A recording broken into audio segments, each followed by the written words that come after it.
Okay, Kate, I wonder if you could tell us a bit about communities of practice and what they are.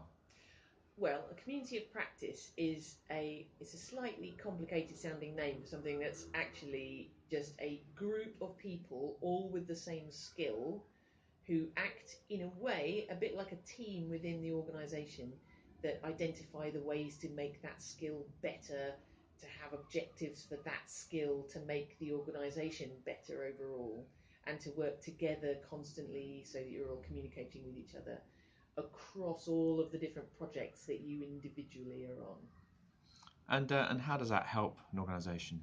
Well, the interesting thing about organisations is the way that we're evolving. In the olden times, people used to complain about everyone is in silos in their individual teams and no one talks to each other. And now, in what's known as the project way of working, people tend to be in projects, which are, in a way, silos themselves, and the projects are in danger of not talking to each other. But projects have people with different skills in them. So, in a way, if you're thinking of the project name, you've got a project leader, you've got a project manager, you've got a designer, writer, all sorts of different skills in there. So a way to think of a community as a community of practice is to almost like a grid. You've got all the different projects along there, and you can take any one of those skills named along the side and go, okay, well, who are all of the writers across all of the projects?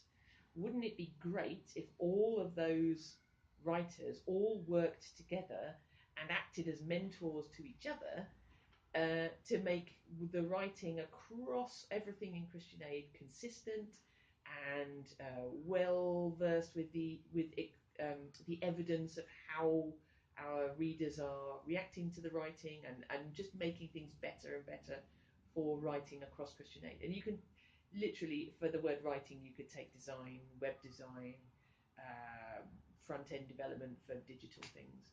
So it's a powerful systemic approach across businesses that create to just make everything better.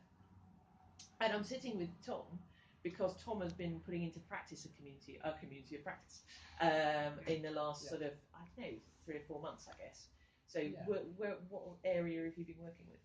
So we've been developing a social media community of practice, and so the aim has been to get everyone who works on Christian Aid across social media into a space where they can converse and share learnings and ideas with each other. And what do you think are the particular challenges in this organisation to get that rolling and together? I'd say the biggest one is geographic, because Christian Aid is an organisation that obviously works not just in many regions around the UK in terms of fundraising, but also internationally across many, many countries. It means that it's not as easy as just picking up the phone to somebody and saying, "Oh, let's discuss this," because it's not always that easy. And have you found that things have got better in the time since you've started up the community?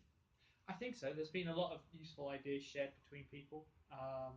Primarily, we've used a piece of technology, Slack, to break down those kind of borders between geographical borders between people, and it's meant that people in different areas and different regions can just share back things that have worked out really well for them on social media.